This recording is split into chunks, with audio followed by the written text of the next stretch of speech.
ससुराल तो अपने नाम से ही बदनाम है, पर कई लोगों की अपने माँ बाप से भी नहीं बनती।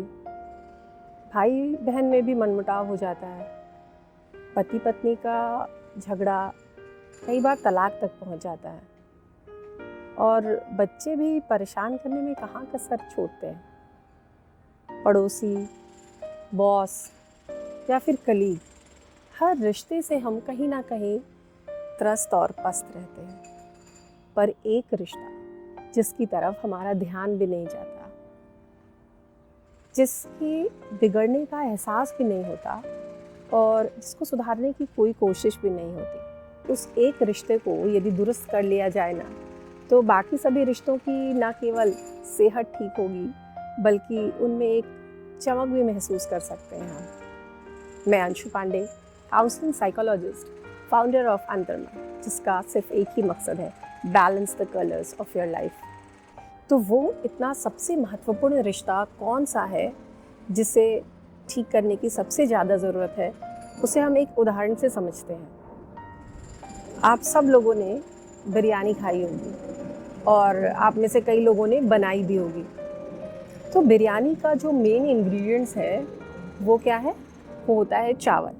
तो बिरयानी बनाते समय हम सबसे ज़्यादा इस बात का ध्यान रखते हैं कि जो चावल की क्वालिटी है वो अच्छी होनी चाहिए, यानी चावल लंबे दाने वाला और खुशबूदार होना चाहिए। अगर चावल साधारण हुआ तो बिरयानी में हम चाहे कितनी भी चीज़ें मिला दें, पर कुछ कमी रह जाती है, वो जायका नहीं आता जो आना चाहिए। वैसे ही आपके आसपास मौजूद तमाम रिश्तों में सबसे मेन इंग्रेडिएंट्स, मेन कैरेक्टर कौन है? आप खुद, है ना? तो फिर आपको सबसे पहले किस पर काम करने की ज़रूरत है? अपने आप के साथ, अपने खुद के साथ खुद के रिश्ते को बेहतर करने की ज़रूरत है। चलिए इसे और अच्छे से समझने की कोशिश करते हैं। हमारा रिश्ता किसी के साथ भी कब खराब होता है? जब कोई हमारी ज़रूरत, सेहत, हमारी इच्छाओं और सपनों का ध्यान नहीं रखता है, पहली चीज़। दूसरी, जब कोई हमें तवज्जो नहीं देता, हमें इम्पोर्टेंस नहीं देता, हमें महत्व नहीं देता है। तीसरी चीज़, जब कोई हमें समय नहीं देता है। और चौथी, जब हमें ये लगता है कि कोई हमें समझ ही नहीं रहा है ना? एक बार ईमानदारी से सोच कर देखिए, क्या आप खुद के लिए कभी ये सब चीज़ें करते हैं? मेरे साथ आप भी अपनी चेकलिस्ट को मिलाते जाएं। जैसे कि क्या आप खुद की ज़रूरत, सेहत, इच्छाओं और सपनों का ध्यान रखते हैं? क्या आप खुद को इम्पोर्टेंस देते हैं? क्या आप खुद को समय देते हैं या खुद को समझते हैं? ज़्यादातर चीज़ों में ना आएगा, है ना? अब सवाल ये आता है कि ये आखिर हम करें कैसे? तो चलिए खुद को समझने से शुरू करते हैं। खुद को आप कब समझ सकते हैं? जब आप अपनी ज़रूरतों का, अपनी सेहत का, अपने सपनों का और अपनी इच्छाओं का ध्यान रखते हैं। कैसे? हमारी ज़रूरतें क्या क्या है? हमारी ज़रूरतें शारीरिक हो सकती हैं, मानसिक हो सकती हैं, आर्थिक, सामाजिक और आध्यात्मिक हो सकती हैं, यानी स्पिरिचुअल। क्या हम इन सब ज़रूरतों को समझते हैं? क्या हम अपनी सेहत का ध्यान रखते हैं? सेहत भी शारीरिक और मानसिक दोनों ही है।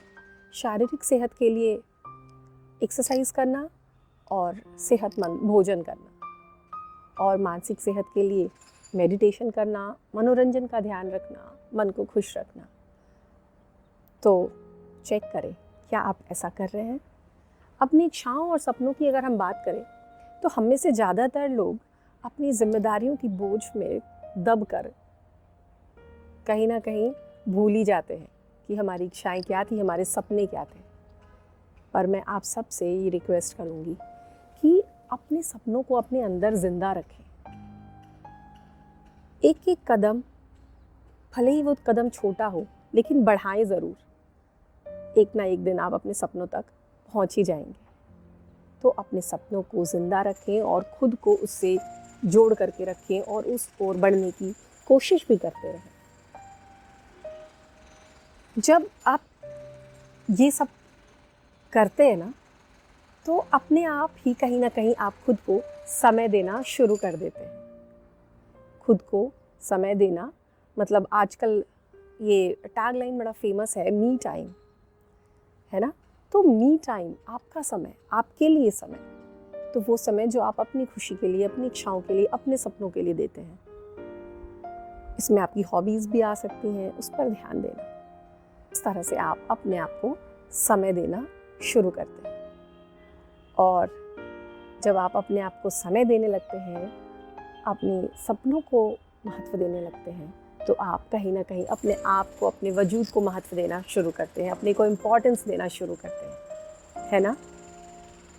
और इसके साथ मैं एक बात और ऐड करूँगी, कभी भी खुद को किसी से कम ना समझें।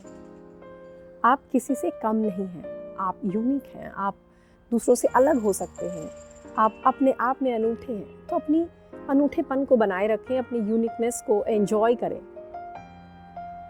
हाँ, अगर कहीं अपने आप में कोई कमी लगती है और उसमें सुधार की गुंजाइश समझ आती है, तो ज़रूर करें।